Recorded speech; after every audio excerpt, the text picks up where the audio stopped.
因为酒匠风，让新竹柿饼一枝独秀。柿饼第3代传人刘兴武从小就与柿子为伍，帮忙家人制作柿饼。柿子它本来在摘下来之后，它就是活的，所以我们要让它继续活着，而且要它活得很好。所以你要尊重它的需求，然后它就会由涩变甜。先是去蒂削皮，虽然目前已采机器削皮，但一时技痒，刘兴武秀了一下传统削皮技术。早期我们还没有机器的时代，我们都是用这种方式在削。好，那一个人一天要削1000多个。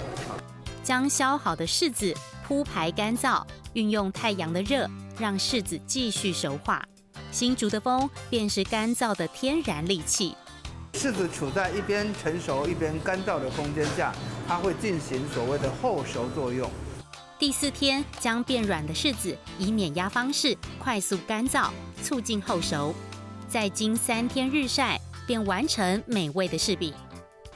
从硬到成熟的时候呢，它就会变成软细细的，然后呢就很好吃。忙进忙出的太太嫁进来才开始接触柿饼，这一做20多年，从陌生到熟悉。一开始什么都不懂，那就是家里人长辈讲怎样，我们就慢慢的吸收。这柿饼呢，我们就这样轻轻捏，好，这样子按摩，那可以加速它的干燥，跟加速它的熟成。如今带着孩子一起做，希望将这技术继续传承下一代，让这一颗颗金黄的柿饼继续在客庄发光发亮。上课喽！娘习习呗，娘习习呗，娘习习呗。